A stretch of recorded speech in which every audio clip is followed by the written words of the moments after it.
बच्चों, आज हम लोग पढ़ते हैं पशु आहार की गणना करने के लिए कुछ सिद्धांत दिए हुए हैं। वो सिद्धांत क्या है मुख्य रूप से जानिए कि जैसे मानव होता है या पशु होता है, तो उसके जैसे हमारी मशीन होती है उसी प्रकार की जैसे उसमें पेट्रोल डीजल की आवश्यकता हो, ईंधन की आवश्यकता होती है। उसके मनुष्य के शरीर में भी ईंधन के लिए क्या करते हैं हम लोग उसको आहार ग्रहण करते हैं, चाहे पशु का आहार हो चाहे इंसान का आहार हो, सबको जीवित रहने के लिए आहार की या न्यूट्रिएंट की आवश्यकता, उसकी एनर्जी की आवश्यकता होती है। तो उस एनर्जी की पूर्ति हमें आहार से ही होती है। इसी प्रकार पशुओं के लिए देखिए आहार निर्धारित करने के लिए कुछ सिद्धांत दिए गए हैं। जो सबसे मान्य सिद्धांत है, वो सबसे इम्पॉर्टेंट है, आजकल कंपटीशन में भी आता है। वो कौन सा आधुनिक जो सिद्धांत हमारा है, F.V. मॉरिसन, एक हमारे जो है साइंटिस्ट हैं F.V. मॉरिसन,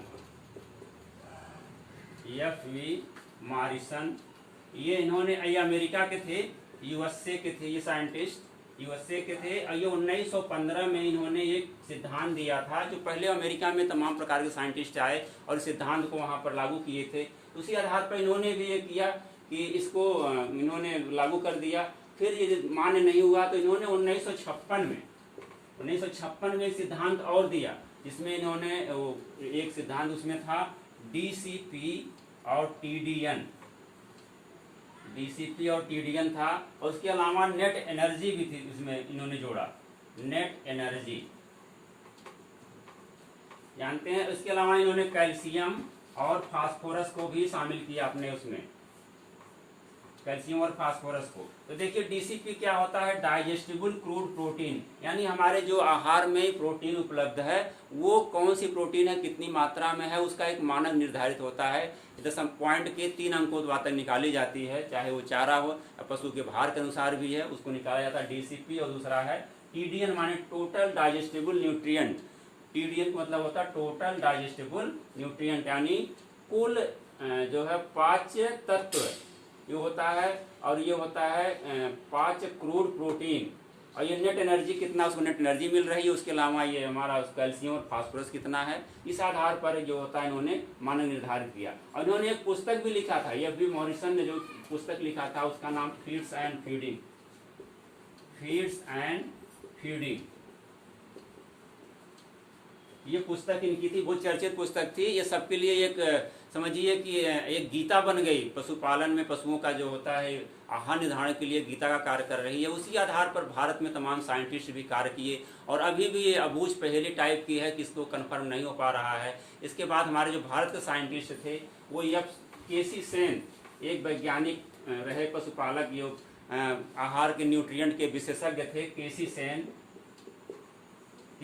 थे। इन्होंने किया कि पशुओं का आहार गणना कैसे की जाती है, कि उन्होंने ये लोग आरोप लगाया गया कि जो हमारे मॉरिसन का सिद्धांत है DCP, TDN और नेट एनर्जी, कैल्शियम फास्फोरस के आधार पर, उसमें भारतीय जो पशुओं की प्रोटीन की मात्रा करीब 25% जो है कम है। तो K.C. सेन साहब ने एक दूसरी टेबल बनाकर पेश किया। उस टेबल में ये था कि जो भारतीय मानक के हिसाब से जितनी न्यूट्रिएंट 25% कम थी उसकी पूर्ति करके जो एक टेबल बनाया इन्होंने, तालिका में उसको प्रदर्शित किया। DCP और ये हमारे DCP जैसे होता है दशमलव में होता है, तो जिसे इसको शरीर भार के अनुसार निर्धारित किया जाता है। मान लीजिए पशु हमारा 100 किलोग्राम शरीर भार का है तो 0.130 करके ऐसे, और इस तरह से 200 का है तो ऐसे पर 0 पॉइंट समथिंग करके 3 अंक करता है। और ये हमारे पोषक तत्व होते हैं जो हम लोग उसको आहार देते हैं, चाहे इसमें होता हो आपके कंसर्न मोटे अनाज चारे का हो चाहे दाने का हो, सबका DCP और TDN निर्धारित होता है। उस टेबल को देख करके हम लोग पशु के शरीर भार को देख करके हम लोग उसके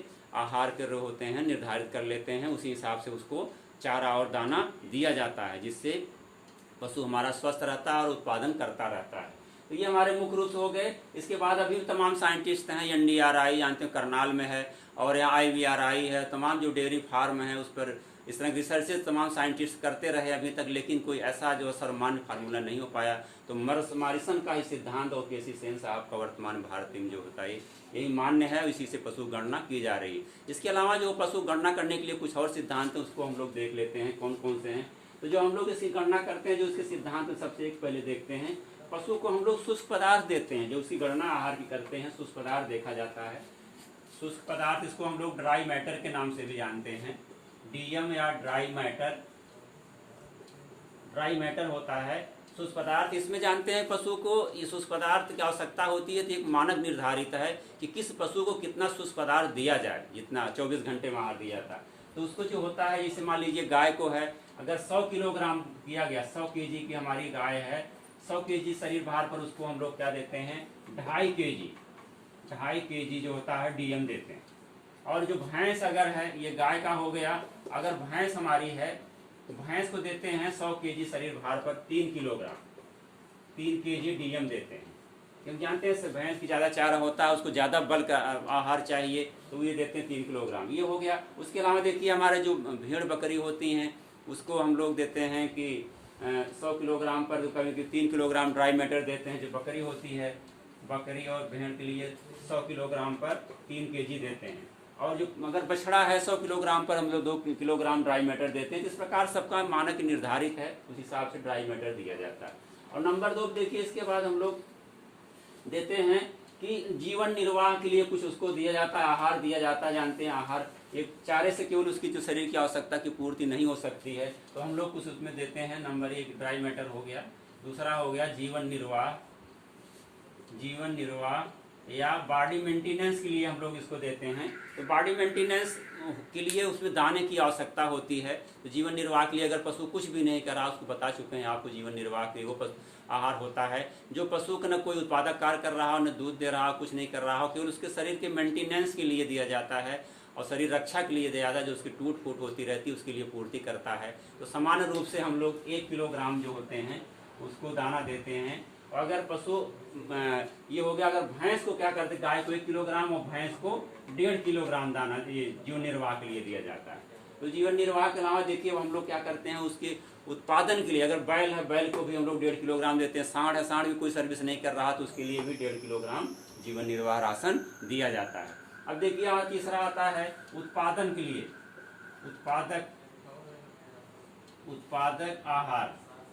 उत्पादक आहार जानते हैं हम लोग, पढ़ चुके हैं पिछले बार भी। जो उत्पादन के लिए आता है, चाहे दूध, मांस, प्रोटीन और अंडा की सप्लाई के लिए जो हम लोग आहार देते हैं उसी को उत्पादक आहार करते हैं इसके समय। तो ये उत्पादक आहार देखिए, अगर दूध दे रही हमारी गाय है, गाय हमारी है और 100 किलोग्राम 3 किलोग्राम दूध पर क्या करते हैं, 3 केजी दूध पर क्या करते हैं, 1 केजी दाना देते हैं, 1 केजी दाना। और भैंस होगी तो क्या कितना देंगे, भैंस पर देते हैं 2.5 केजी दूध पर, 2.5 लीटर पर, केजी क्या कहेंगे इसको, क्योंकि जो लिक्विड है इसको हम लोग लीटर में नापते हैं। 2.5 लीटर पर क्या करते हैं, इसको हम लोग 1 केजी दाना देते हैं। तो जानते हैं कि भैंस को हम लोग 2.5 किलोग्राम पर 1 किलोग्राम दाना देते हैं। क्यों ऐसा क्या है, जानते हैं कि गायों के दूध में फैट की मात्रा 4 से 5% तक होती है, जबकि भैंसों में 7 से 8%, कुछ भैंसों में तो जैसे भदौरी भैंस है उसमें 13% तक फैट पाया जाता है। और वहाँ नीली रावी है, मुर्रा भैंस है, इसमें 9 से 10% तक फैट पाया जाता है। तो उसके लिए हम लोग इसीलिए भैंसों को 2.5 लीटर दूध पर 1 किलोग्राम दाना देते हैं। ये हमारे दाने की मात्रा होगी, दूध के आधार पर दिया जाता है। अगर देखिए दाने की मात्रा और है, पशु हमारा है, बैल है, अगर वो खेत की जुताई कर रहा है तो उसके लिए क्या देते हैं, जुताई करने के लिए भी अलग अलग है कि कुछ पशु होते हैं कि जैसे बैल है, अगर 4 घंटे केवल खेत को जोत रहा है तो उसके लिए हम लोग क्या करेंगे, 1 किलोग्राम प्लस 1 किलोग्राम देंगे। जैसे 1 केजी ग्राम देते हैं तो उसको क्या है, बॉडी मेंटेनेंस के लिए, और 1 किलोग्राम हो गया उसके कार्य के लिए, ये उसके 1 केजी उसके कार्य के लिए हो गया। अगर 4 से 6 घंटे कार्य कर रहा है तो ये 1 प्लस जीवन निर्वाह हो गया, और फिर 1.5 किलोग्राम दाना उसको देंगे। और अगर 6 से 8 घंटे काम कर रहा है तो क्या करेंगे, 1 प्लस 2 केजी ग्राम उसको दाना, यानी 3 किलोग्राम दाना हम उस बैल को खिलाएंगे। ये हो गया जो उत्पादन के लिए। अब देखिए हमारे जो होते हैं डेयरी फार्मों पर क्या होते हैं, सांड भी रखे जाते हैं। तो सांड का मेन कार्य होता है कि जो होता है, अगर हम कृत्रिम गर्भाधान नहीं व्यवस्था है वहाँ पर सांडों से अगर सर्विस ली जा रही है तो उसके लिए भी हम लोग राशन देते हैं। ये सामान्य रूप से जो होता है, एक सांड जो होता है अगर 1 वर्ष में 60 गायों को प्रेग्नेंट करवा रहा है तो उसके लिए हम लोग क्या करते हैं, 1.5 किलोग्राम उसको हम लोग जीवन निर्वाह आहार देते हैं, और प्लस जो होता है 1 केजी उसको अलग से दाना देते हैं। अगर 17 गायों प्रेग्नेंट कर रहा है तो उसको हम लोग 1 + 1 हो जाएगा, जीवन निर्वाह हो गया 1.5 है, ये 1.5 प्लस क्या हो गया 1.5 किलोग्राम।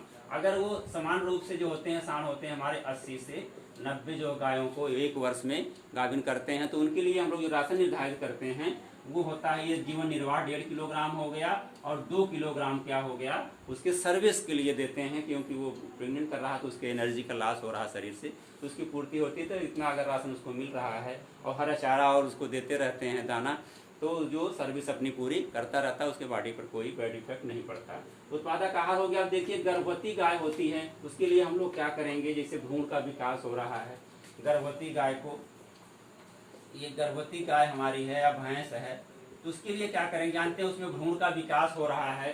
भ्रूण विकास करने के लिए उसके कहाँ से राशन ले रहा बच्चा, कहाँ वृद्धि हो रही है, गाय या भैंस के प्लेसेंटा जो हो रहा है, जो पशु चारा खा रहा, दाना खा रहा है, वो डाइजेस्ट होने के बाद क्या है, जो धीरे धीरे वो ब्लड में कन्वर्ट हो जाता है, तो पशु प्लेसेंटा के द्वारा पशु की वृद्धि होती रहती है। तो समान रूप से हम लोग 1 से 1.5 किलोग्राम हम लोग मेंटेनेंस राशन देते ही हैं, प्लस बच्चे के विकास के लिए हम लोग 1.5 किलोग्राम और दाना देते हैं, जिससे हमारे भ्रूण का विकास होता रहे। और जो हमारे पशु कहा जाता है कि दूध अगर उसको ब्याने के जो है 60 से 90 दिन पहले ही दूध दूहना बंद कर देना चाहिए, जिससे उसकी जो क्षतिपूर्ति हुई कोशिकाओं का टूट फूट हुआ है, उसके मेंटेनेंस के लिए और अगले ब्यात के लिए तैयारी के लिए और अगले ब्यात के बाद दूध देने के लिए जो उसमें तैयारी करती है, उसको स्टीमिंग अप कहते हैं। उसके लिए हमको स्पेशल राशन दिया जाता है 1.5 से 2 किलोग्राम, और बॉडी मेंटेनेंस के लिए 1.5 किलोग्राम दाना दिया जाता है भ्रूण के विकास के लिए। अब देखिए उसके कितना हम लोग रेसे और हरे चारे और दाने की मात्रा कैसे निर्धारित करेंगे।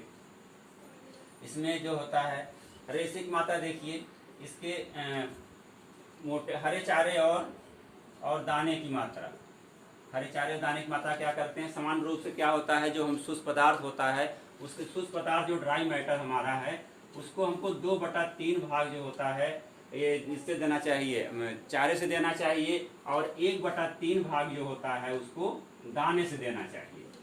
ये चारे से है और ये दाने से होना चाहिए। और पशुओं को देखिए, अब इसमें से जो होता है कि अब उसको कितना हम चारा दे रहे हैं, तो क्या क्या उसमें होना चाहिए, जो हरा और जो होता है हरा प्लस शुष्क चारा होता है, उसका क्या होता है 1:2 का रेशियो होता है।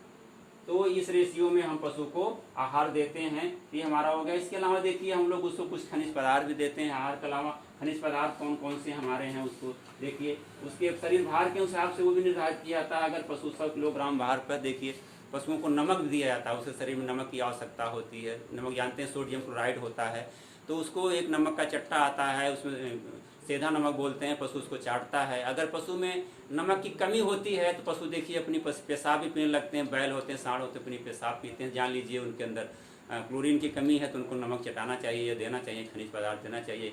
कुछ पशु दूसरे पशु को बहुत चाटते रहते हैं, उनके अंदर कैल्शियम की कमी होती है। इस प्रकार के उसमें कुछ लक्षण अपीयर होते हैं, देखिए मिट्टी भी चाटते हैं कुछ, तो ये कहीं न कहीं उसके नमक और कैल्शियम फास्फोरस की कमी होने के, माइक्रोन्यूट्रिएंट की कमी होने की वजह से ही पशु ऐसी हरकत करते हैं। तो उसके सुधार के लिए हम लोग क्या करें कि 100 किलोग्राम शरीर भार पर क्या करते हैं 10 ग्राम जो होता है हम उसको नमक देते हैं। तो 40 से 50 ग्राम 60 ग्राम तक हम उसको नमक देते हैं पशु को। और उसके जो होते हैं खनिज फास्फोरस होता है, हड्डी का चूरा जो होता है, फास्फोरस के लिए हड्डी का चूरा भी 2% वजन के हिसाब से दिया जाता है। इसके अलावा अगर कुछ होता है तो खड़िया दिया जाता है पशु को। जानते हैं खड़िया में क्या होता है, ये होता है हमारा कैल्शियम कार्बोनेट। कैल्शियम कार्बोनेट होता है, तो कैल्शियम की पूर्ति होती रहती है। अगर दुधारू पशु हो तो कैल्शियम जानते हैं कि दूध में काफ़ी उसको क्षरण होता रहता है। तो ये हमारे जो इस तरह से माइक्रो न्यूट्रिएंट हड्डी का चूरा, खड़िया और नमक है, इसके अलावा तमाम उपजात हैं, उसमें तमाम तत्व विटामिन पाए जाते हैं। इससे उसके जो होती हैं राशन की आवश्यकताएँ पूरी होती रहती हैं। तो ये हमारा हो गया। आज पूर्ण रूप से हम लोग पढ़ लिए कि ये हमारा लेसन जो होता है कि बड़ा इंपॉर्टेंट है, इसको अच्छे से ध्यान से पढ़िएगा। कंपटीशन में जरूर इसके कहीं न कहीं से पूछा जाता है। तो ये हमारा लेसन अब यहीं समाप्त होता है। अगर इसमें न्यूमेरिकल आते हैं, न्यूमेरिकल के लिए वही स्टेप होता है कि पहले उसको शुष्क पदार्थ निकाला जाता है कि जैसे शुष्क पदार्थ देखिए समान रूप से जो हमारे हरे चारे होते हैं 3 से 40 किलोग्राम तक शुष्क पदार्थ होता है। इसे साइलेज उसमें 30% पाया जाता है। ज्वार बरसीम है तो उसमें 25 से 25% करीब जो है शुष्क पदार्थ पाया जाता है। हरा ज्वार है तो उसमें भी करीब 20 से 25% पाया जाता है। बाजरा है तो हरे चारे ये हैं। जो शुष्क पदार्थ होते हैं भूसा है चाहे पुआल है, उसमें जो होता है 90%, और दानों में भी 90% शुष्क पदार्थ पाया जाता है। इसे हम लोग निर्धारित करते हैं, शुष्क पदार्थ निकाल लेते हैं। शुष्क पदार्थ के बाद फिर दाने की मात्रा, जैसे अभी बताया दाने की मात्रा कैसे निर्धारित करते हैं दूध के आधार पर, और वजन के उसका शुष्क पदार्थ कैसे निकालते हैं वो भी वजन के आधार पर। तो वजन के आधार उसके दूध की मात्रा के आधार पर या कार्य के आधार पर हम लोग दाने की मात्रा निकाल लेंगे। फिर दाने में भी शुष्क पदार्थ देखेंगे, दाने में कितना शुष्क पदार्थ है। कुल सूक्ष्म पदार्थ में से दाने के सूक्ष्म पदार्थ को घटा लेते हैं। फिर उस सूक्ष्म पदार्थ को हम लोग 2 भागों में बांटते हैं, उसके जो है हरे चारे से और सूखे चारे से। तो हरे चारे मुख्य रूप से हम लोग देखिए जैसे सीजन में उपलब्ध होता है, अगर जुलाई का महीना है तो ज्वार या बाजरा या मक्का की जो होती है इसको लोग चरी के रूप में इस्तेमाल करते हैं। और जो होता है ये अगर दिसंबर जनवरी का महीना है तो बरसियों उपलब्ध होती है, तो इस तरह से उसके हम उपयोग करते हैं। अगर बरसी में पर्याप्त मात्रा में होती है, काफ़ी खिलाई जाती है, तो कभी कभी मेंटेनेंस राशन दिया भी नहीं जाता है कि चलो उसके बरसीम की जो होती है प्रोटीन काफ़ी पाई जाती है, कैरोटीन पाया जाता है, तो उससे उसकी बॉडी मेंटेनेंस होती रहती है। तो उस अवस्था के हिसाब समय के हिसाब से उस किस माह में चारा निर्धारित किया जा रहा है। कभी सवाल में दिया जाता है कि जैसे जनवरी माह में पशु के चारा की गणना कीजिए। जनवरी माह में जानते हैं कि चारा क्या उपलब्ध होगा, हमारा बरसीम है। अगर जुलाई दे दिया तो ज्वार बाजरा मक्का से हम लोग निकाल लेंगे। तो बरसी में जानते हैं 20 से 25% तक जो होता है सूक्ष्म पदार्थ पाया जाता है। पहले सूक्ष्म पदार्थ जितना हम बचा हुआ है दाने से निकालने के बाद इसको आधा आधा बांट लेते हैं।